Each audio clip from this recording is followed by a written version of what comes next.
আজি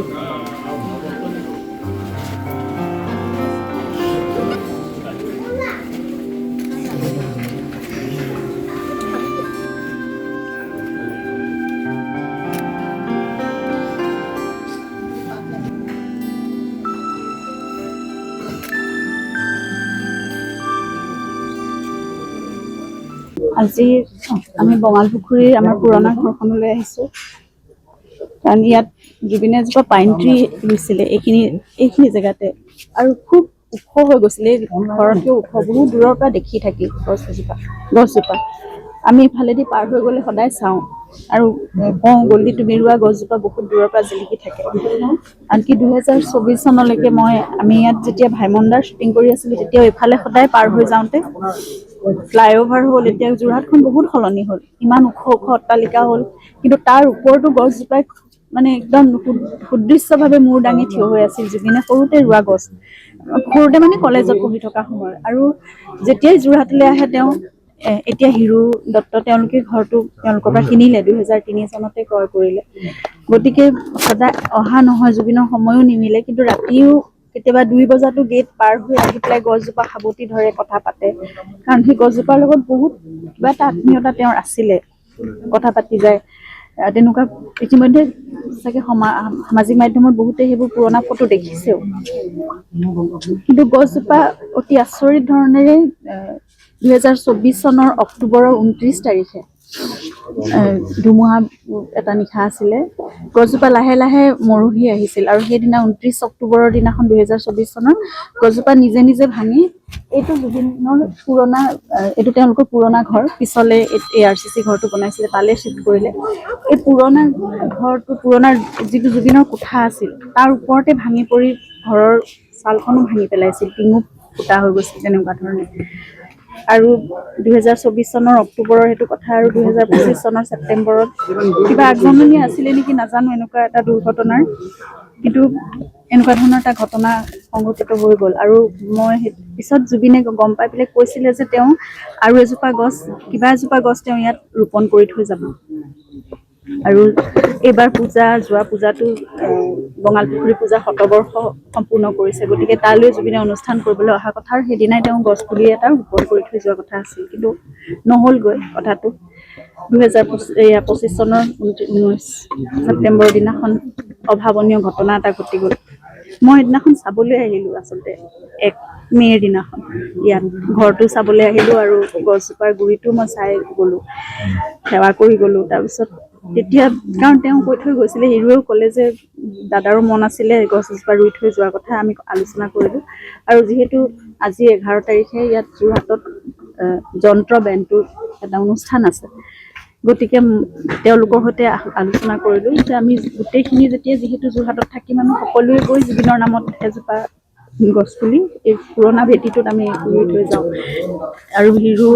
দত্ত তেওঁলোকৰ পৰিয়ালেও তেওঁলোকে তেনেকৈ বিচাৰিলে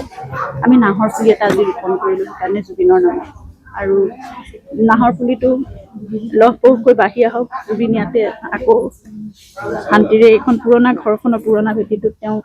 শান্তিৰে জিৰণি লওক কামনা কৰিছোঁ প্ৰাৰ্থনা কৰিছোঁ মানে এই তাকে আহিবলৈ মোৰ বৰ দিগদাৰ মানে মই প্ৰথমতে আহোঁতে আমি কথা পাতি আহিছোঁ পাৰিম নোৱাৰিম ঘৰটো যাবলৈ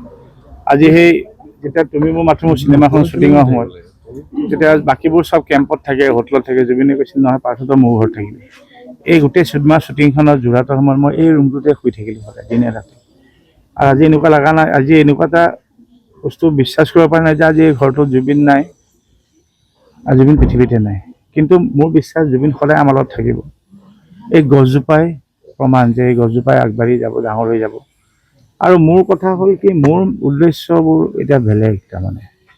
মোৰ কথা হ'ল কি মই এনেকৈ জুবিনক জীয়াই ৰখাৰ উদ্দেশ্যটো মেইন হ'ল মই মোৰ কলিজাৰ জুইটো 1% মই নুমাব নিদিওঁ তাৰমানে মোৰ কথা হ'ল মই জুবিনক চবে ৰাখিব মনত ৰাখিব মোৰ কিন্তু জুবিনৰ মনত ৰখাটো পিছত হ'ব আগতে ন্যায়টো লাগে মোক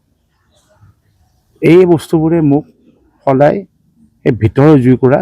আৰু বেছি দপদপকৈ জ্বলাই থাকে তাৰমানে আৰু সেই জুইকুৰা মই 1% নুমাব নিদিওঁ যেতিয়ালৈকে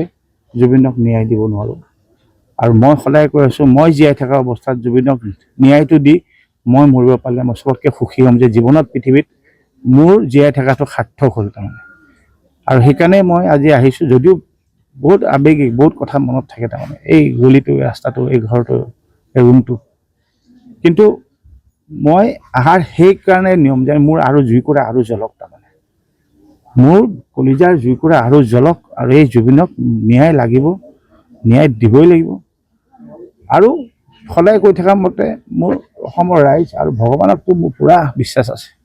কোনো নহ'লেও ভগৱানে এই ভগৱান পুত্ৰকটোক এনেই যাব নিদিব তাৰমানে। চ' সেইকাৰণে বিশ্বাস মোৰ এনেকৈ ভাল লাগে যে আজি এটা সেইটো কৰিলোঁ। এনেকৈ অসমৰ সকলো ৰাইজে জুবিনক যেনেকৈ পাৰে তেনেকৈ জীয়াই ৰাখক, নিজৰ ভিতৰত ৰাখক। জুবিনে কৈ থৈ যোৱা ভাল ভাল কামবোৰ কৰক, কৰ্মখিনি কৰক। আমি যেনেকৈ এতিয়া কালচাৰেল লাইনটো আমি কৰিব পাৰিছোঁ, আমি কালচাৰেল লাইনটো আমি কৰিছোঁ, যেনেকৈ ফিল্ম লাইনখিনিয়ে ফিল্মখিনি কৰক, এই প্ৰকৃতি ভাল পোৱাখিনি কৰক, মানুহে মানুহক ভাল পাওক, জাতি ধৰ্ম বাদ দিয়ক। এইবোৰ চব একগোট হৈ চবে যদি নিজে নিজে অলপ অলপ জুবিনে দি থৈ যোৱা বস্তুবোৰ আমি আগবঢ়াব পাৰোঁ, তাতকৈ আৰু হেপী জুবিন হ'বই নোৱাৰে তাৰমানে। সি সেইটোৱে বিচাৰিব যে মই কৰি থোৱা কামবোৰ মোৰ যোৱাৰ পিছত অসমৰ ৰাইজে মোৰ মানুহখিনিয়ে কৰিলে নাই। কাৰণ জুবিনে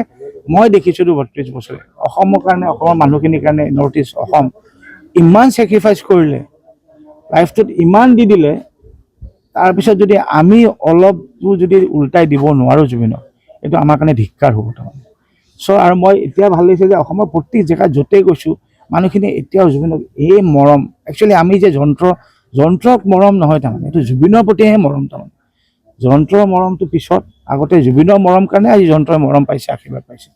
চ' সেইকাৰণে সদায় এনেকৈ জীয়াই ৰাখক, জুবিনে ভাল পোৱা কামখিনি কৰি থাকক, আৰু জাষ্টিচ লাগিবই, ন' কম্প্ৰমাইজ। আপুনি বিচৰা বাতৰি পাব কেৱল নিউজ 18 এপত। নিউজ 18 এপ ডাউনলোড কৰিবলৈ স্কেন কৰক এই QR কোড। গুগল প্লে ষ্টৰতো পাব এই নিউজ 18 এপ।